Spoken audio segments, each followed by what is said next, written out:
Krishna, everybody, and welcome to the final class of our Bhagavad Gita exploration. Somehow we're going to try to finish chapter 18, and we made it. So, Jai. So, we'll start with a little kirtan, then we'll have a few words about the next book we're going to explore and where we're going from here. And then we'll get into it. Maybe I should the audio.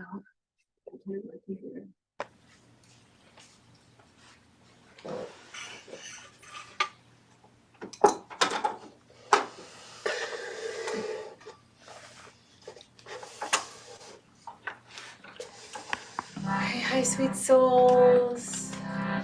Make sure you're muted. I think maybe Robin's not muted. She's showing up on the big screen. Is Robin muted? Yeah? Okay. You're on the big screen, Robin. Okay, so coming into your comfortable seat. Taking a few deep breaths. Finding in any movement, roll out your shoulders, your neck, your jaw. And we start this final class, chapter 18 of the Bhagavad Gita, with a prayerful mood. A prayerful mood. Opening to the transcendental knowledge of the Bhagavad Gita. Start with our opening prayers, honoring all of our teachers, the acharyas, the saintly beings who have walked this path before us, bestowing the light of knowledge upon us, removing the darkness of ignorance. We honor all spiritual teachers of all spiritual paths, of all spiritual lineages. All are welcome here. Take a deep breath in.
Omagyanantimirantasya Gyananjana Shakaya Chakshurmiritam Yena Tasmai Shri Gurave Namaha.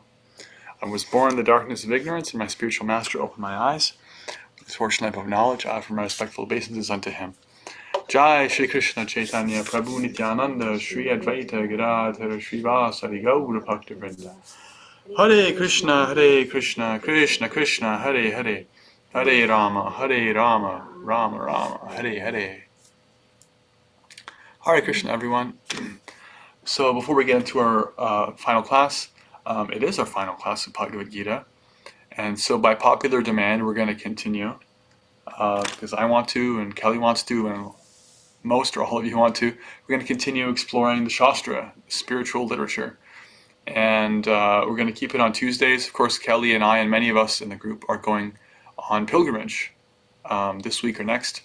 And so we're going to continue, and it looks like, just kind of asking around, and in my opinion, I think the best next book to look at is The Nectar of Instruction by Rupa Goswami. Rupa Goswami is one of the famous 6 Goswamis of Vrindavan, one of the direct disciples of Lord Chaitanya.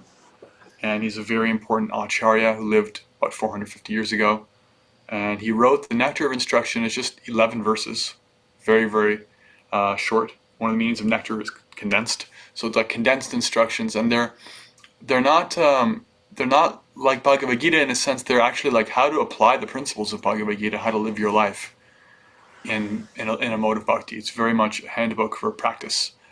So for those especially who are trying to practice bhakti, who are convinced it's a good idea and want to do a better job of it, want to refine it, want to be more effective or productive or have questions answered, it's a really, really good book for that. And so we're going to explore that. And we're thinking, and we're flexible, but I'm thinking February 20th, which is right after Kelly and I come back, but I think I'm at least ready for that. And some of the rest of you will have been back for about 7, 8, 9 days. And if not that, then, the 27th. I just don't want to leave a break of too long so that we don't become distracted and fill this time with fill this time with something else. But we'll keep it on Tuesday, same time. And anybody who's interested, contact Kelly. Can I come around? Yeah, come around. Yeah. So anyone who wants, we'll send out an email tomorrow or something like that, but just to have the info there again. And again, there's a suggested donation, but no one's turned away for any financial reasons. Any just donation goes to Shamya. And we think we'll just use the same group, so the same WhatsApp group, the same Zoom link, because we've developed such a beautiful string of conversation and dialogue in the current group, and those that don't want to be in anymore could leave the group. It's rather than starting a whole new one. So you'll just reply to my email and say, I'm in. And then whenever you'd like, and if you'd like to send a donation, same way via Venmo, like that. Yep. And anybody who's interested, who talks to you about it, awesome, bring them in. Yeah. And I'll start a new thread of videos on YouTube. Something else I wanted to say, I'm really excited about reading The Nectar of Instruction together, because when you read it when I first read it on my own, and I know some of you have already read it and some of us have read it together, it can seem very rigid or sort of strict, or sort of how am I going to apply these things to my life?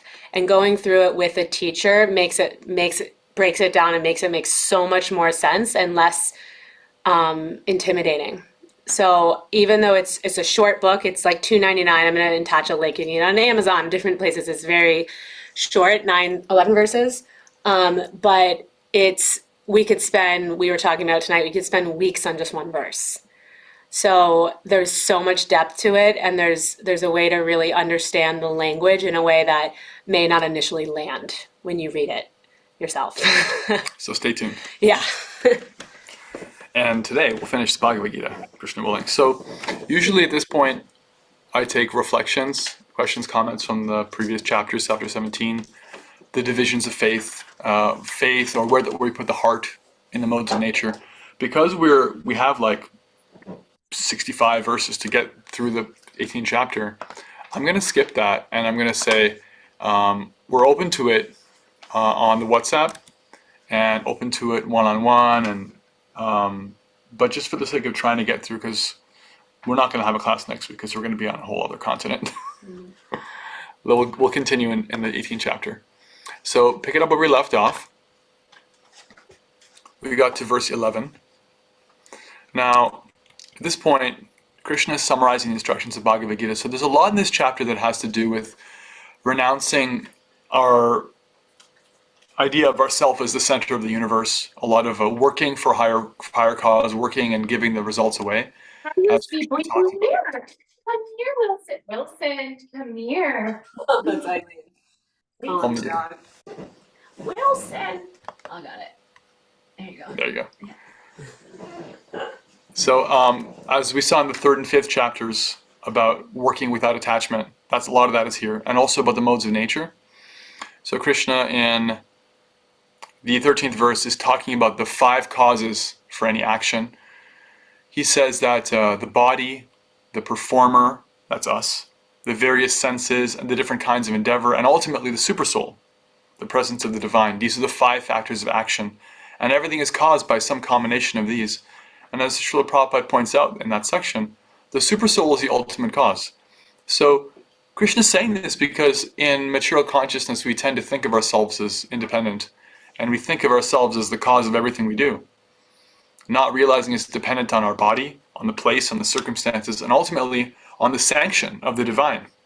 Just the ability to do anything is sanctioned. So directly and indirectly, everything is caused by the divine. And we are a cause. We have some free will, our choices matter, but we're not the totality of what makes things happen. We don't get our way. It's not about us. Krishna is going out of his way to point this out because Arjuna was thinking, oh, like I really don't want to do this. I don't want to fight. If I do this, the results are all on me. And Krishna is saying, well, this is because of your materialistic, non-devotional mentality. Instead of trying to go to war for yourself, think about what your purpose is here in service. And so, continuing, he says, in verse 17, one who's not motivated by false ego, whose intelligence is not entangled, though he kills men in this world, does not kill, nor is he bound by his actions. In other words, if one does anything for a higher purpose, not for their own selfish account, then it's not their karma, it's not on their account anymore.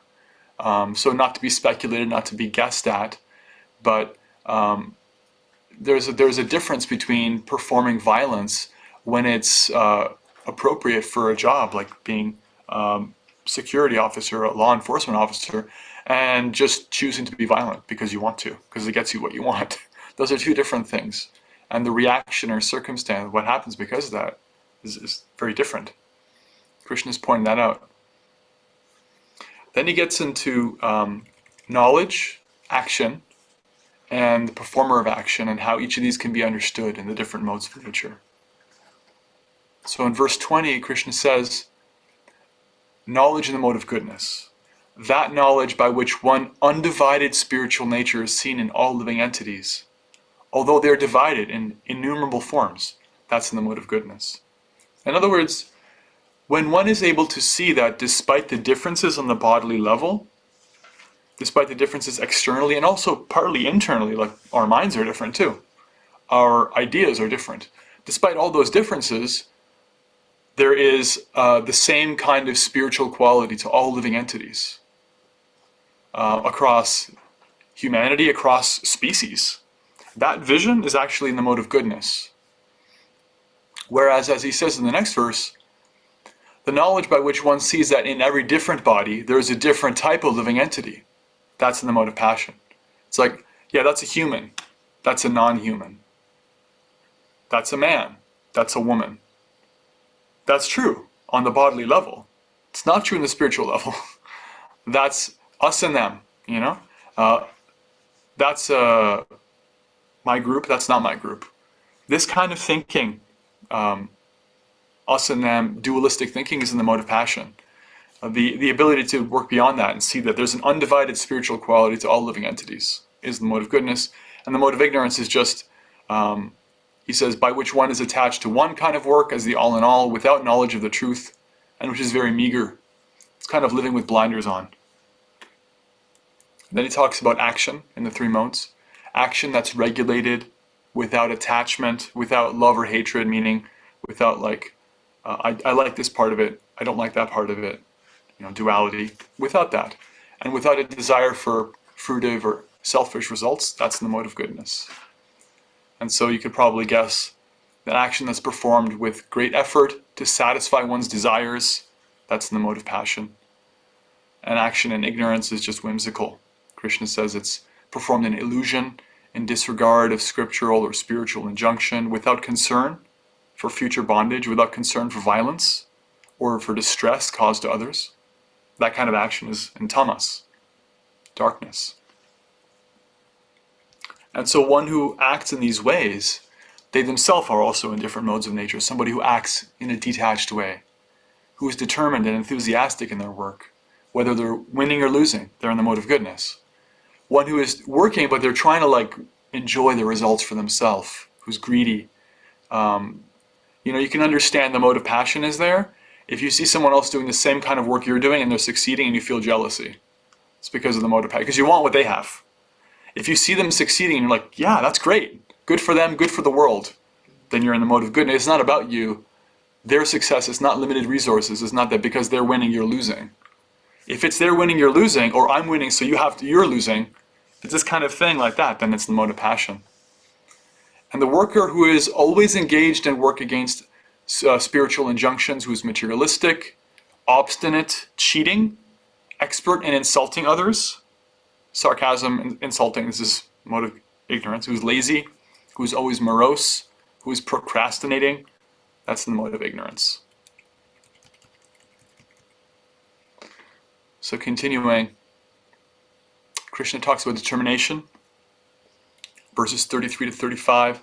Determination which is sustained by yoga practice, which controls the activities of the mind and senses, that's in the mode of goodness, because it's steady. Determination that is dependent on some result of enjoying or getting profit, that's in the mode of passion. And the kind of determination which never goes beyond dreaming, fearfulness, lamentation, moroseness, and illusion. In other words, it's all in your mind. Like you think about being committed to something, but you never do commit. That's in the mode of ignorance. It's not determined at all. And then happiness. Happiness in the three modes, verses 37 to 39. This is very, very practical. Happiness which may be just like poison at the beginning, but at the end is just like nectar, and which awakens one to self-realization. That's in the mode of goodness. Right? So when you have to pay up front for something, and then you enjoy later, it's like when you have to wake up early, the mind is like, I don't want to do that. It seems like the worst idea in the world when your alarm goes off early in the morning, especially if you're not used to it. It's like, oh, why would I wake up now? I would get so much more pleasure staying asleep. So the whole idea of enjoying now and paying later, that's passion. Paying now and enjoying later, that's goodness. You go to the gym, no pain, no gain. It's going to be a little painful. It's going to be a little uncomfortable. Not that you should wreck yourself, but there's some way in which you have to get yourself out of the shell, right? Like get out of the comfort zone. And then you enjoy more because you're in shape, because you woke up, because you ate healthy, because you bit your tongue instead of yelling at somebody, right? These kinds of things. These austerities are actually sacrifices now to enjoy more later. And that's the whole basis of mode of goodness living. Mode of passion living is like, put it on my credit card. I'll pay it later, but right now I want to enjoy. So needless to say, our culture is very much about the mode of passion. How much can I defer my paying? How much can I enjoy now? And if you're in the mode of ignorance, you never really enjoy. You kind of don't enjoy now, don't enjoy later. You're just wandering from experience to experience. Verses 41 to 44 talk about the different kinds of duties in the world. Brahmanas, Kshatriyas, Vaishyas, and Shudras means persons who are Brahmins are persons who are interested in knowledge, the abstract. They're interested in simplicity, They'll usually be teachers, scientists, those kinds of things. Kshatriyas are organizers, managers, dealing with people, protectors. Vaishyas are dealing with the natural world and also goods. So protecting animals, dealing with crops, animals, fruits, vegetables, and also dealing with accumulated wealth, buying, selling, trading. And Shudras are persons who are into arts and crafts. One way to understand it is the Brahmin protects knowledge, the Kshatriya protects people, the Vaishya protects the natural world and wealth, and the Shudra protects arts, crafts, and skills. And everybody has some mixture of these qualities. And Krishna gives a list of the qualities that are associated with these types of work. And it's very much a summary of the science around that. There's a lot more that can be said around that. As we are developing in our practice, we realize the kinds of works that we're attracted to, the kinds of duties. For example, I love to read, I love to teach, so it's natural for me to focus on that and do that as a service for Krishna. And other people may be like really excellent in dealing with wealth and capital, and they're business people, and they do that for Krishna. And what one does is less important than why one does it. So I'm not going to get too much into these different qualities. Rather, I'm going to focus on the 45th verse, where Krishna says, by following their qualities of work, everyone can become perfect. And 46, by worship of the Lord, everyone can attain perfection through performing their own work. So it's not so much about what we do, it's about whether or not we're doing it in service, and to what degree we're doing it in service. You can be a janitor for Krishna, and it's completely perfect. But if you're the world's most exalted, celebrated, rich, famous, I don't know, intelligent person, but it's all for you, that's very much the opposite. So the devotional perspective is to try to practice devotion. And as we realize more and more about what we like, what we're good at, to focus on that, because it's natural. It's kind of like moving with the tide of a body of water, the current, instead of against it. It's natural to go with the current. But doing that in service. George Harrison of the Beatles, famous musician, one of the greatest guitarists and songwriters of all time, he was a bhakti yogi. He practiced bhakti. He chanted japa. He loved Srila Prabhupada. He loved Krishna. In fact, he wrote several songs about that. And at one point, when he was, I think, either with the Beatles or a recently solo artist, he came to Srila Prabhupada and he said, Swami Prabhupada, I'm really attracted to this movement. I want to practice. And of course, fast forward, he did practice for the rest of his life.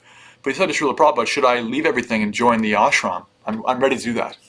And Srila Prabhupada said, no, don't do that. For you, where you're at with your lifestyle and who you are, you're reaching so many people with your music, just keep doing that. But do it for Krishna. Do it in a mode of service. That was Prabhupada's instruction to him.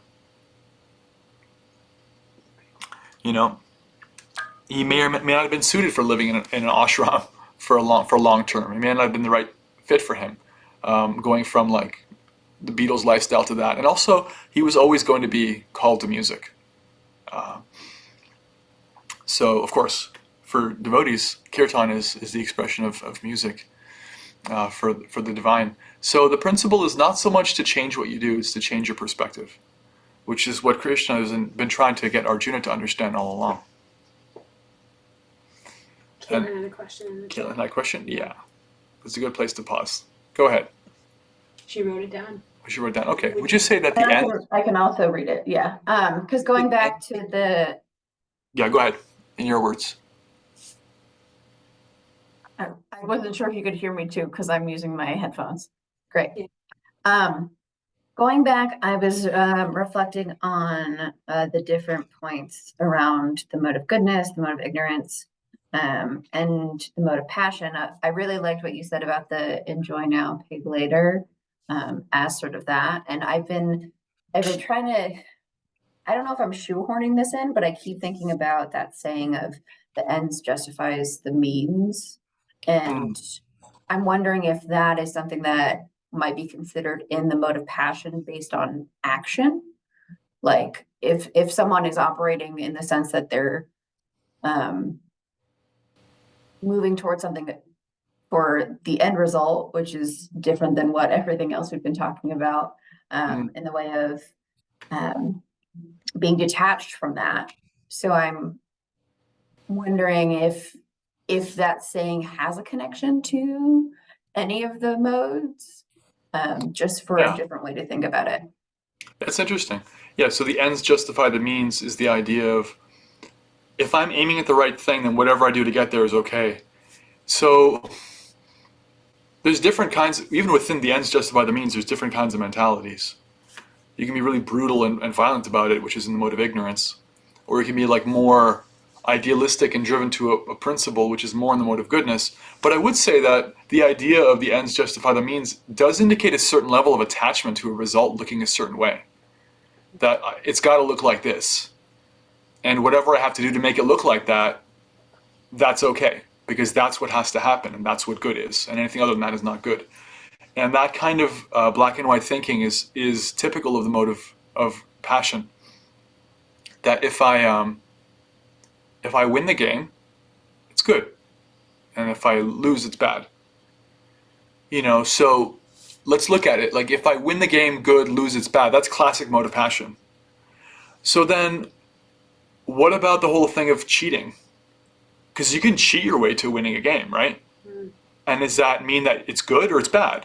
So somebody who looks at that question and says, no, it's not good because I've broken my duty to the game, it's no longer honorable to my opponent, to myself and my teachers, to the spectators, to the money involved, all that is like not good, so I'm not going to cheat. They're in passion and goodness mixed. They still want to win, but they're not willing to cheat for it. Somebody who's like, yeah, I'll do that because I have to win, that's good.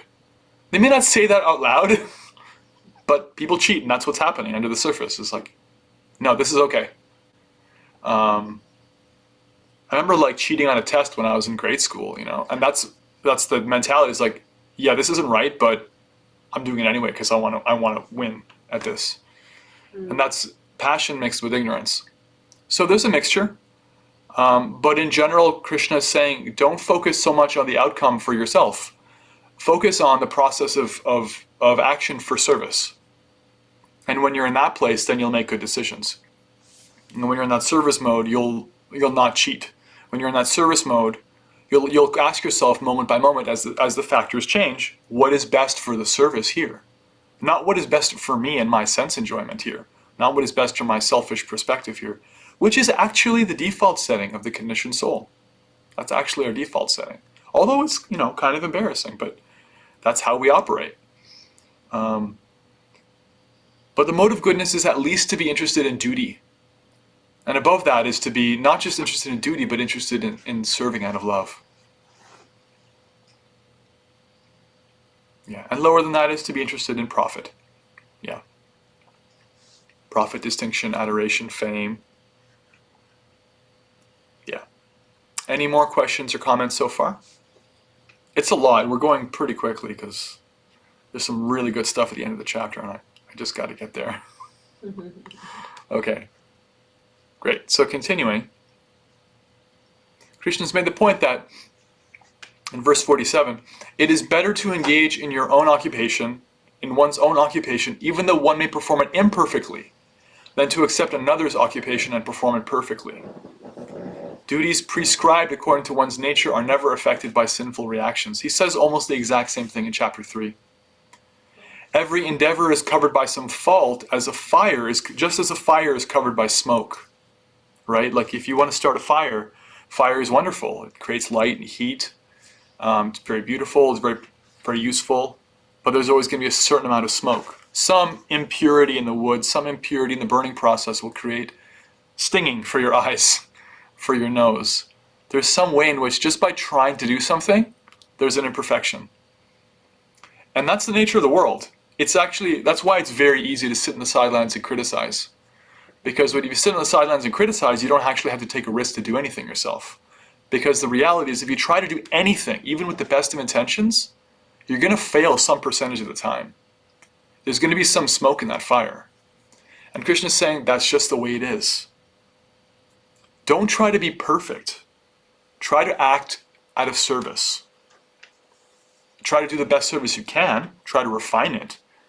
But the whole idea, even of being perfect and being frozen by like, oh, I can't do this because it's not going to be perfect, that's also selfish. Because like being afraid to fail, being afraid to look foolish, being afraid to not be perfect. What does that come down to? It's my self-image. It's like hesitancy. It's like, well, who are you serving by holding back? Who are you serving by playing small? Who are you serving by, not putting yourself out there, by being afraid to be less than perfect? That's not service, that's fear. It's either self-protection or it's like self-doubt or different things. And Krishna is saying, no, it's okay. Set that fire, even if there's smoke, because there's always going to be some amount of it. There is no person, including great devotees, who is free from making mistakes. It's just a question of like, do you adjust? Do you try to keep doing better? And do you do it for a higher purpose, or are you doing it for yourself?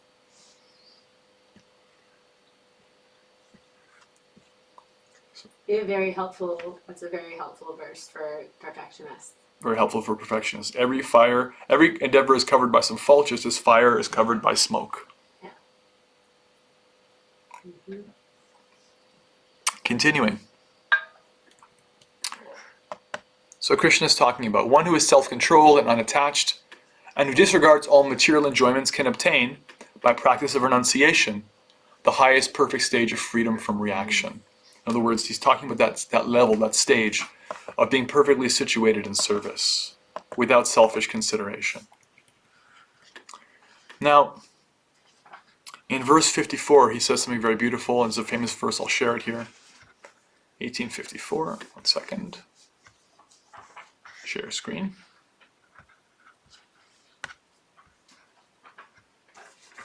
Brahma bhuta prasannatma na shochiti na kankshati samasarveshu bhuteshu madbhakting lapate param.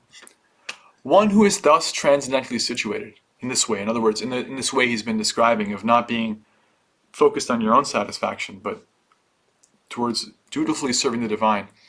One who is transcendently situated in this way at once realizes the Supreme Brahman and becomes fully joyful. They never lament or desire to have anything. They're equally disposed towards every living entity. In that state, they attain pure devotional service to me. See, the result of acting without personal motivation, acting out of service, is one becomes liberated, free.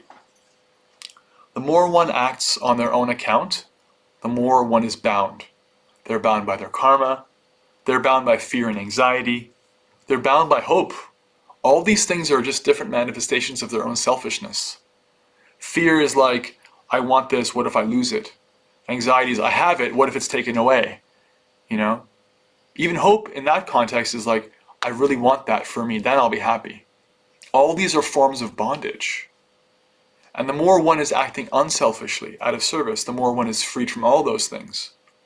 And that stage of freedom, known as moksha, liberation, is described in this verse. One is indifferent to happinesses and distresses, right? One can gladly serve in the coldest weather, like now, or in the middle of summer. Prabhupada gave an example in another part of the Bhagavad Gita. Sometimes you have to cook and it's the middle of the summer, and the kitchen's a really hot place to be. Sometimes you go out to take a bath in a sacred river. This is traditional culture. It's the middle of winter. It's a really cold place to be.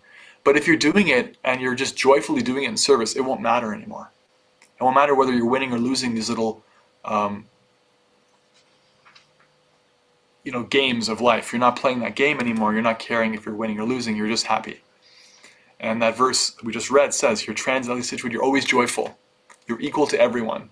So this equality to circumstance, equality to living entities, always being satisfied and joyful, these are symptoms of one who is actually liberated by practicing selfless service. And when one comes to that state, they're qualified to develop a richer and richer relationship with Krishna, according to him here. That's a baseline for deepening our devotional experience, our feelings for Krishna, and the reciprocation that happens in the relationship with him.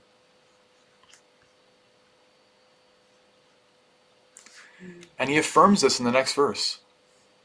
Bhaktya mam apijanati yavan yaschasmi tattvataha tato mam tattvato jnatva vishuddhetan anantaram.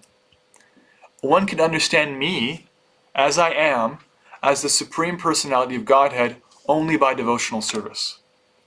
And when one is in full consciousness of me by such devotion, they can enter into the kingdom of God.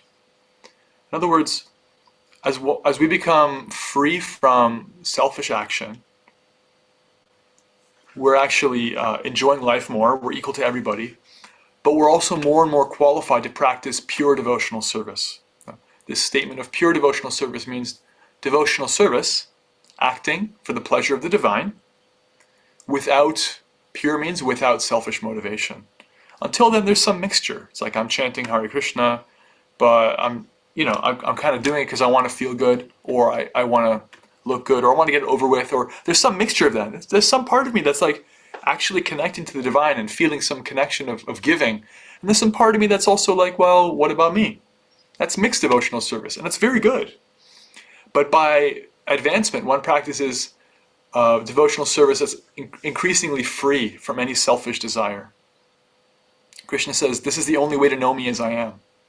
It's the only way I reveal myself as I am. And that person who practices in this way comes to this level, they enter into the kingdom of God. They come to me. They live with me.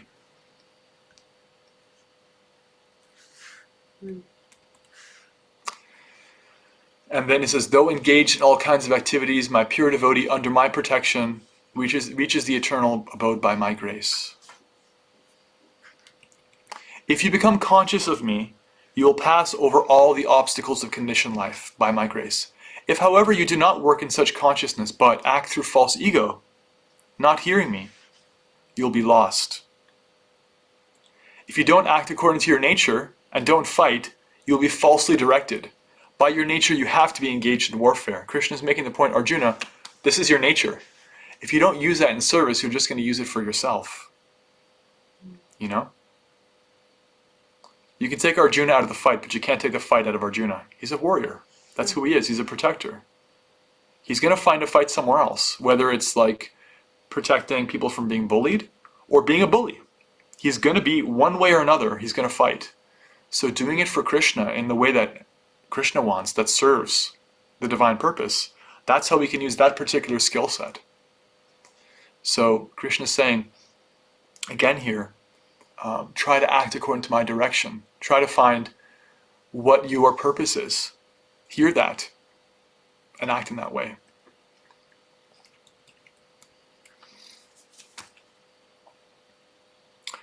Verse 61, Krishna says, the Supreme Lord is situated in everyone's heart and is directing the wanderings of all living entities who are seated as on a machine made of the material energy. This body is like a machine. It's like a car. The word in Sanskrit is yantra. Yantra means machine, mechanism. Just like this laptop is a yantra. Our cars that we didn't want to drive in the super dangerous icy roads, these are yantras. The body is also a yantra, is also a machine. And we're seated in that machine, just like a driver in a car. And the Lord is seated in our heart and directing our wanderings. And Krishna is saying in verse 62, O Arjuna, surrender unto that Lord utterly. By his grace you will attain transcendental peace and the supreme abode. So here he's talking in a general way about surrendering. Now he's going to be very, very personal. But first, he's going to summarize in verse 63. Thus, meaning all across these 18 chapters for 700 verses, thus I've explained to you knowledge still more confidential. Deliberate on this fully and then do what you wish to do. Do what you want. He's not saying you got to do this. He's saying think about it. Think about everything I said and then do what you want. This is Krishna's nature. And this is part of the reason the world is the way it is. Because Krishna always gives us free will. Sometimes people ask why the world is full of wacky decisions from people. That's because they can. because they're allowed to make wacky decisions. It wouldn't be much of an ice cream store if you went in and they said you can have any kind of ice cream you want as long as it's vanilla. No, it's not free will. I don't want vanilla. So he's saying, do what you want. And then in verse 64, because you are my very dear friend, I'm speaking to you my supreme instruction, the most confidential knowledge of all. Hear this from me, for it is for your benefit. And in the Sanskrit he says, Ishto sime dridham, which means because you're very, very dear to me. He's saying, in other words, because I really love you, Arjuna, because you're very dear to me, I'm going to tell you the most intimate instruction. Anybody ready for that most intimate instruction? Or we just end here. Please, please. Kelly says, please. Okay.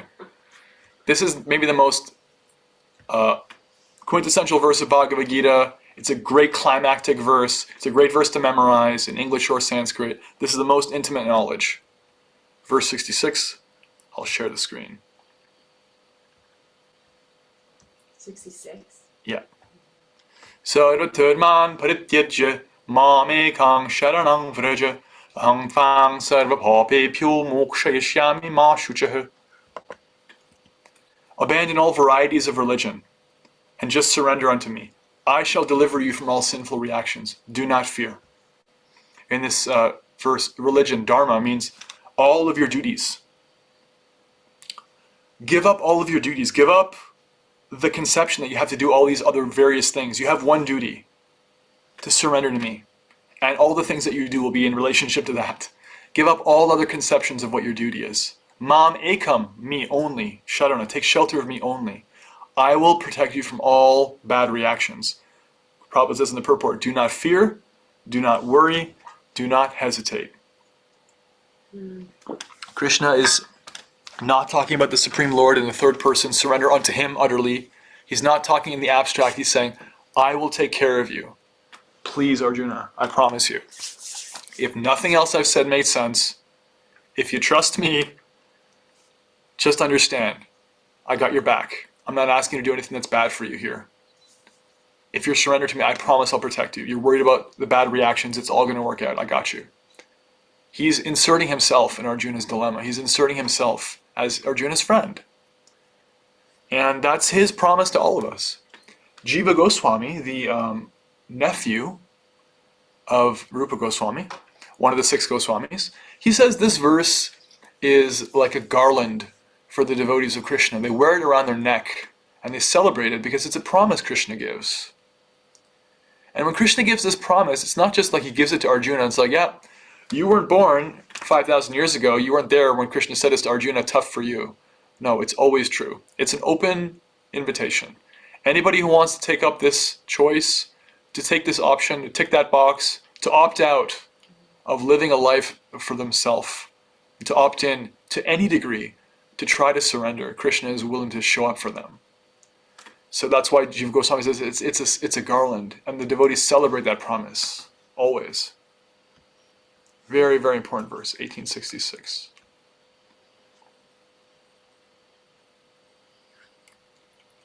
Okay, we're almost there. Then he says, for one who explains the supreme secret to the devotees, pure devotional service is guaranteed, and at the end they will come back to me. So Krishna is not just interested in helping people to come to him. He's so interested in anybody who shares this knowledge becomes dear because they're helping other people come closer to Krishna. It's like you get a cut of the profit. It's like Krishna is pleased, the devotee is pleased that they've surrendered to him, and anybody who's helped them come there, they also become dearer and dearer to Krishna. In fact, he says in verse 69, there is no servant in this world more dear to me than they, the person who explains this secret of bhakti, nor will there ever be one more dear. So Krishna is so invested in facilitating people to come closer to him, to surrender, to deepen that relationship, to deepen that trust, so he can become an active agent in their life, so they can develop a more and more intimate relationship. He's so into that anybody who facilitates this, there is no one more dear to him than them. They're the most dear servant. So sometimes people ask, how can I level up in my devotional service? How can I make advancement? This is one huge way. Help other people come closer to Krishna. Help other people. Share Krishna consciousness. It's like, oh, but I can't do that. Yeah, everybody can do that. It's really easy, actually. Next time anybody asks you, why do you look so happy? Explain something about what you're doing in bhakti and open the door for them. You don't have to be preachy. It's not about like converting people. It's just about like sharing the opportunity for, I chant this really cool mantra. I'm in kirtan. I eat prasadam. I have this wonderful group. We read this wonderful book. Some way of sharing like some aspect of the bhakti culture. It's good for them. It's good for you. Because you're offering people the opportunity to come closer to Krishna. You're offering bhakti the opportunity to spread. And that's going to help you in your practice. And in fact, it's so valuable that Krishna says, I declare that verse 70, he who studies this sacred conversation of ours worships me by their intelligence, right? You see like on the altar, the deity is worshipped with like flowers and food and fans and incense and so many nice things. Those are the instruments of worship. The instrument of worship when you're reading Bhagavad Gita and thinking about this conversation is your intelligence. That's what you're offering Krishna, is like you're deliberating on it. What does this mean? Because we're studying this sacred conversation. That's what we've been doing for I don't even know how many weeks now. Krishna's saying, all of you who are studying this sacred conversation, you're worshiping me by your intelligence. That's actually what we've been doing. We've been actually performing archana, worship of Krishna, through the mode of our intelligence, deliberation, even expressing doubts and asking questions. I mean, Arjuna's been doing that the whole time. That's actually part of the process. So this whole deliberation thing, thinking about how does it work? How do I apply it? Reading, considering, studying, memorizing. This is actually devotional service. And if somebody does that, they're practicing worship. And even if they don't fully take it up, in verse 71, Krishna says, they who listen with faith and without envy become free from sinful reactions and attain to the auspicious planets where the pious dwell. Even if you don't practice pure devotional service and surrender to Krishna, by hearing Bhagavad Gita, you get purified. You make devotional advancement. Even just your karma becomes better, just by proximity to hearing with an open mind about Krishna's promise, hearing about bhakti, hearing about the science of karma and everything in Bhagavad Gita culminating in devotional service. And Krishna concludes here, the last thing he says, O son of Pritha, verse 72, O conqueror of wealth, have you heard this with an attentive mind? Are your ignorance and illusions now dispelled? Arjuna says, my dear Krishna, my illusion is now gone. I have regained my memory by your mercy. I am now firm and free from doubt, and I am prepared to act according to your instructions. That's the last thing Arjuna or Krishna say in the Bhagavad Gita. It's not the last verse. The last verses are from Sanjaya. Sanjaya was the first speaker. Well, the second, because Dhritarashtra, the super attached king, he's saying what happened on the battlefield. And Sanjaya, who had this mystic vision, he's explaining what's happening. Now he's finished explaining, the conversation's over. And now he's talking in the first person. And he's saying in verse 74, thus, in this way, I heard the conversation of Krishna and Arjuna.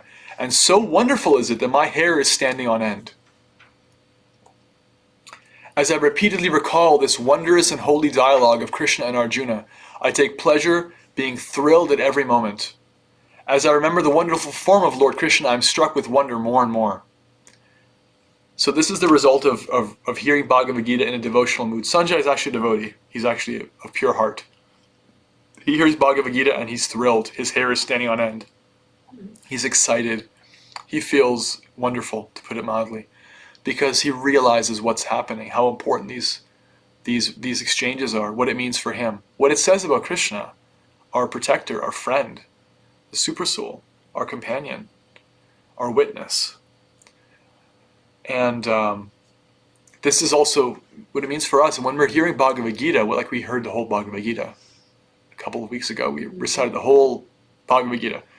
And I think everybody felt something. We all felt some magic. That's what Sanjaya is experiencing here. The magic of witnessing this intimate exchange between Krishna and his pure devotee. Final verse of Bhagavad Gita.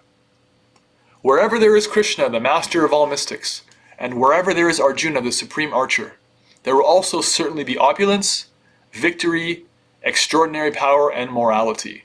That is my opinion. In other words, wherever the devotee and Krishna are connected, all good things come there. All wealth, all support, victory is there. Hare Krishna. Hare Krishna. We made it. Bhagavad Gita ki jai. Jai! All right.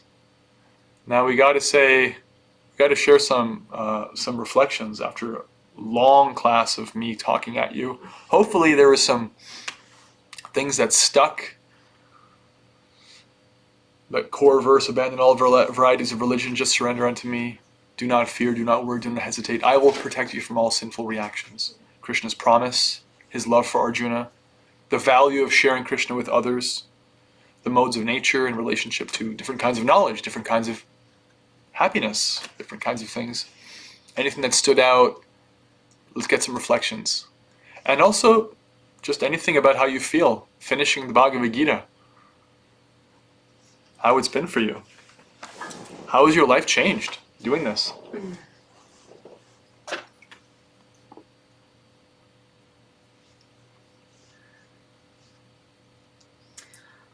Kelly. I love what Prabhupada said in the purport of 1866. Those three lines: do not fear, do not worry, do not hesitate. I mean, it's like, no matter if we surrender, Krishna will protect us no matter what, and is caring for us, and like Krishna's got our back. And simply those three statements too: do not fear, do not worry, do not hesitate, are super powerful from the purport. And then I also really appreciate how the reminder and of how this is devotional service too, right? How it's a form of archana in studying. Studying. In studying Shastra and sacred literature. It's another way of worshiping that may not seem as tangible as coming and doing flower seva, or offering, water and food and incense to your deity or your murti or your picture, but that every time you sit to do that austerity, also to study, right? That it's devotional service too. It's a very important kind of devotional service. What all of you have been doing for the last so many weeks, tuning in when you can live, reading the Bhagavad Gita, contributing, thinking about it, trying to apply it, writing in the chat, talking about it. This is some of the most important devotional service you could do. Srila Prabhupada, he opened these temples and established beautiful deities of Mahaprabhu and Krishna and Radharani, and the service there to those deities is going on. And he said, if we serve the deities but we don't hear, then the service to the deity, instead of archana, it'll become galagraha. It rhymes in Sanskrit. Archana means worship of the form of the Lord. It'll become galagraha, a burden. You'll start thinking, why is my guru burdened me with these pieces of stone and wood? If you don't hear from Bhagavad Gita, if you don't chant Hare Krishna, if that process of receiving, especially through the ears, and applying yourself thoughtfully to that science, if that doesn't happen, it's all just ritual. Everything will become ritual and fall apart. And if you are reading and hearing, he said about these temples, they're places of education. I want that everyone who comes to these temples hears Srimad Bhagavatam, Bhagavad Gita, learn the science of God, and go home and practice it. So what we're doing is actually some of the most important service. Chanting Hare Krishna and hearing the core spiritual text and trying to understand and apply it in our lives. Very, very important. Always important. I've been reading Bhagavad Gita now for, 15 years. It's getting increasingly important. I'm not exaggerating that. It's never gotten boring for me. There was a point where I read from it every day for about 9 years or something. A chapter a day, actually. I recited a whole chapter. And it was one of the best things I ever did. Wonderful reflection. Thanks for that. Krishna's affirming it himself. In the chat, Nadia says, Jai, thank you so much. I love this class. It has affirmed that I can trust in Krishna. Yeah. Yeah, there's that process of jumping off a cliff a little bit in bhakti. It's like, when you're at the edge of the diving board, it's like, can I just like go back down the stairs? It's always that kind of your gut, stomach kind of sinks kind of feeling. It's like, it's a little bit of an ask to surrender a little bit.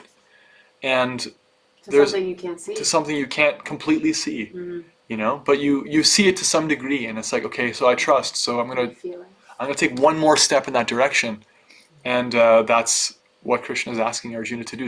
What he's asking all of us to do is like step by step. And of course, Prabhupada says, every step we take to Krishna, he takes 10 steps to us. Thank you.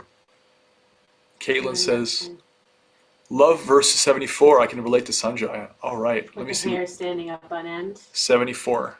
Yeah, I see her nodding. I knew that she was. So wonderful is this conversation that my hair is standing on end. That means that you're hearing it in a mode of devotional service. A lot of people study Bhagavad Gita in schools and they don't experience anything because they're not actually trying to apply it in their lives, because they're not actually trying to receive it. They're dissecting it. They think it's cool. And it is. It's very cool. There's a lot of cool stuff there. But they're not receiving it in a pure consciousness. The more one is receiving it in a mode of service, the more they'll feel like Sanjay felt.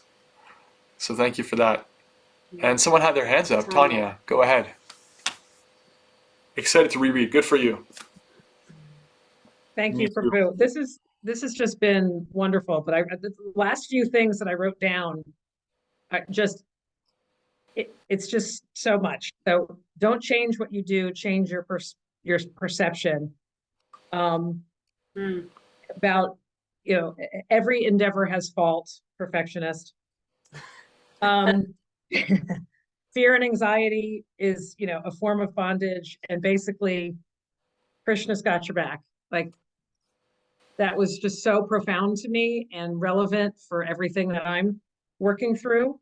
And this class has been wonderful. I just have to say, I hope I haven't confused everybody by doing my throwbacks, because I tried to catch up and I did catch up. I've read the whole thing now. Well done. But it's been wonderful, and I just want to thank both of you truly from my heart for letting me join so late in the game and doing this, because it's just changed me and I love it. Thank you. Thank you. You're welcome. And if you think about it, I mean, to the point of throwback, if you think about it, the whole Bhagavad Gita is a throwback, spoken over 5,000 years ago, and we just keep reading it like, the most obsessed fan club in the world. But everybody who reads Bhagavad Gita in every generation, every part of the world, gets so much from it. So I'm personally, and I can speak for Kelly, we're open to hearing any throwback reflections, how Bhagavad Gita becomes increasingly relevant in your lives. And as far as the whole, trust in Krishna thing you mentioned again, which, yeah, that's like the core of the message of the 18th chapter. I personally have witnessed so many people in this group increase in their surrender by trying to take up the practices of bhakti more and more over the course of this course, to start chanting a personal practice of japa in their lives, whether it's 5 minutes or 5 rounds or whatever, just some manageable amount of japa every day.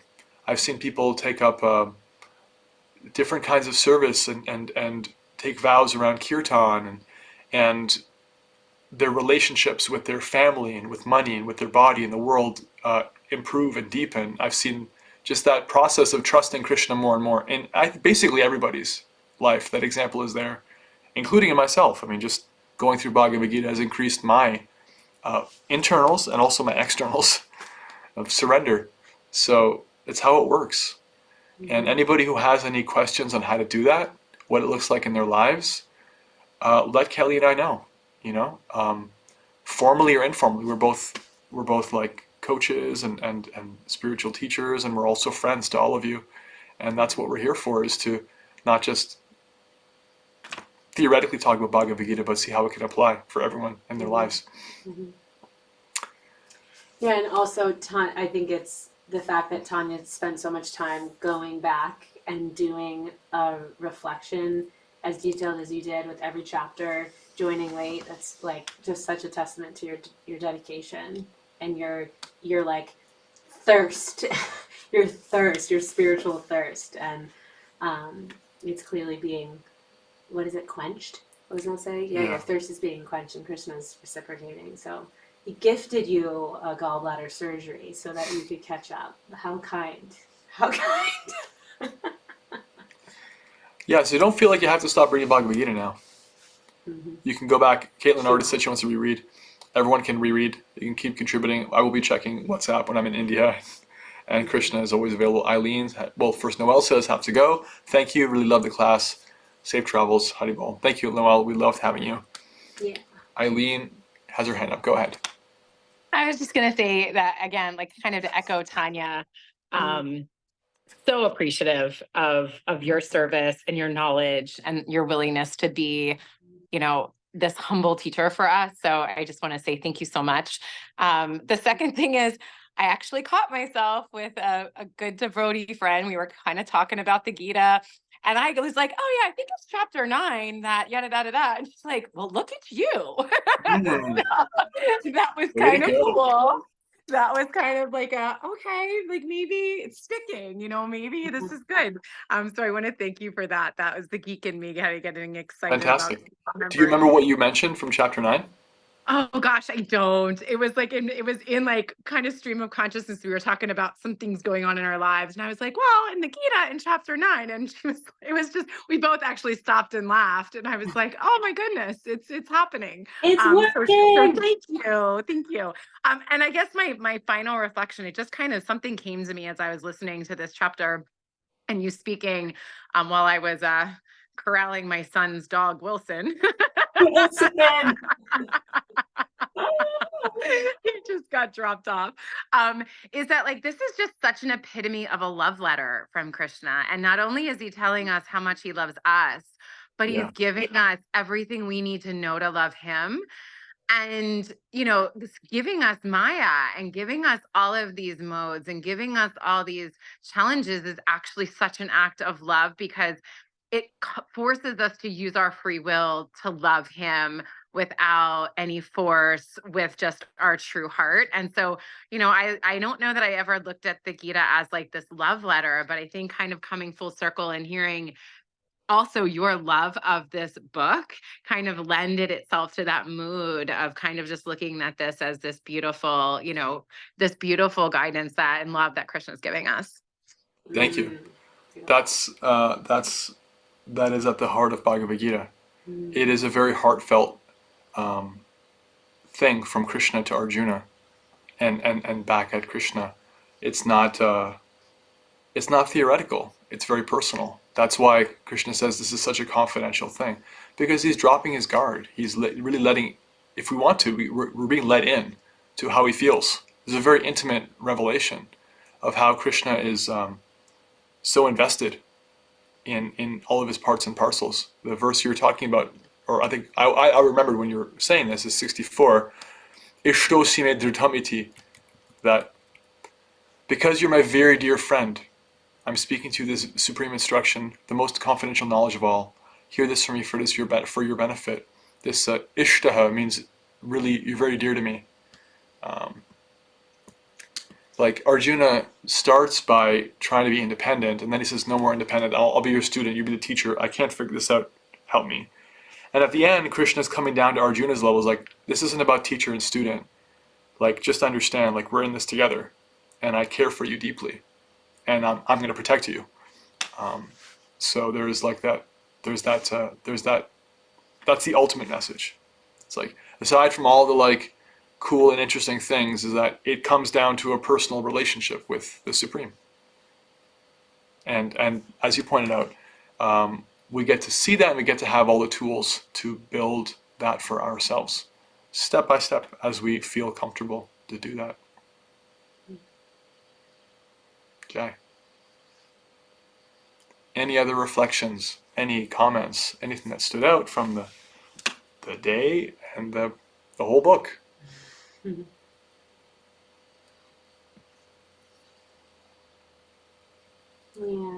Leanne, go ahead.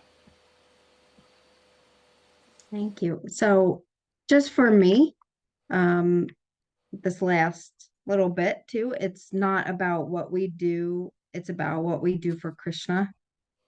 Mm. And then I feel like also just being able to actually go back and read it again with confidence and with like deeper, attention to each verse, understanding it a whole lot more is there already. So thank you so much. It was such a beautiful class, and I'm so grateful to be amongst all of you, and especially learning from you and Kelly, and thank you. You're welcome, and all of you contributed to the whole culture of the class by writing in WhatsApp and raising your hands and by thinking how to apply this in your lives. Every we call it a class. I call it a class. It's not really a class. Every time I've shared Bhagavad Gita is different because it depends on who's there. It depends on what everyone is going through, where their heart is, and who's in the room, how invested they are, what they're thinking about, what's happening in their lives, how they're trying to apply Bhagavad Gita. We could actually start Bhagavad Gita again from chapter 1 right now, and it would be different. Because it's so dynamic. So I could go lock myself in a room and read Bhagavad Gita, but it's been much more fun and dynamic because all of you are here. So much credit to everyone who's trying to be present for it and just understand that that's why it's so tasty for all of us. It's because we're all trying to explore it together.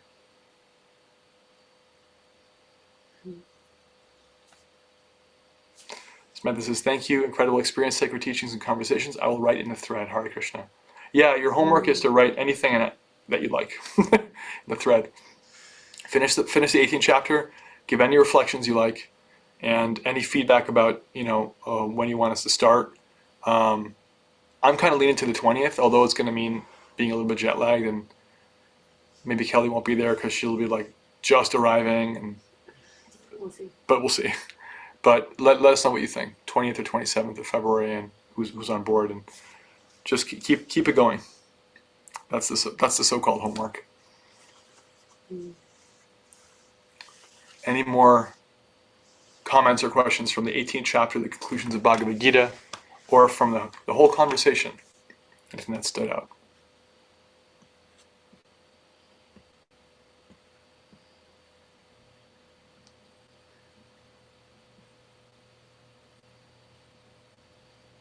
Thank you.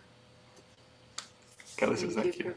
You're welcome. Yeah, I'm really glad. Thank you for organizing it, for sending out emails and receiving donations and coordinating and answering questions and attracting all these people to a Sangha. I feel like I just kind of walked in and had a whole ready-made experience. So a lot of credit goes to Kelly for chanting Hare Krishna sincerely enough for long enough and attracting people that want to know more. And I just get to come in and take the credit like I'm giving some kind of great class. I'm just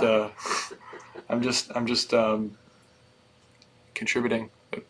Wherever there's kirtan and loving association from the likes of devotees like Kelly, there has to be a little bit of scripture too. So it's kind of my thing. But we're a good team. Yeah, agreed. Thank you all for deciding and choosing to do this and to spend time, energy, Lakshmi, and to give your attention and intention to this study and all the ways that it's changing you, and it's going to shift and bleed into all of your relationships and your work and how you view your work. We're so happy to serve you, truly, truly. And we're thrilled to be going with so many of you to India in just a few days. And then those that are not physically coming in form this time, we're taking you in spirit in our hearts and can't wait till you come another time. And the beauty, the magic will continue upon our return. I'll be thinking about this Sangha. We're going to go to different places, including Mayapur, where Lord Chaitanya appeared and started the Sankirtan Hare Krishna chanting movement 500 years ago, and Vrindavan, where Krishna appeared and had his beautiful pastimes 5,000 years ago. We're praying there for guidance on what to do with the Sangha, how to serve you better. And some of you will be there with us in person. And we're also connected through the power of 21st century technology. So reach out if anyone wants to ask any questions or has any specific prayers they want us to submit on behalf of all of you. We're a family. We'd love to hear from you. Hare Krishna. Okay, and let's have one Maha Mantra together for Srila Prabhupada, for Krishna and Arjuna, for the Bhagavad Gita, for the people who distributed and printed and edited and transmitted Bhagavad Gita, for all the people who made Zoom and laptops possible so we could actually connect through 4 corners of the globe, for Kelly and for our teachers and gurus, and for Shamya. Him too, I guess. One Maha Mantra together. Hare Krishna, Hare Krishna, Krishna Krishna, Hare Hare, Hare Rama, Rama Rama, Hare Hare. Thanks, everyone. If there's nothing else, we'll see you soon. Srila Prabhupada ki jai. Jai. Shri Bhagavad Gita as it is ki jai. Jai. Hare Krishna Maha Mantra ki jai. Jai. Gauranga Bhakti Sangha ki jai. Jai. Gaur Premanande. Haribol. Haribol. Haribol. See you on WhatsApp and in the holy names of Krishna.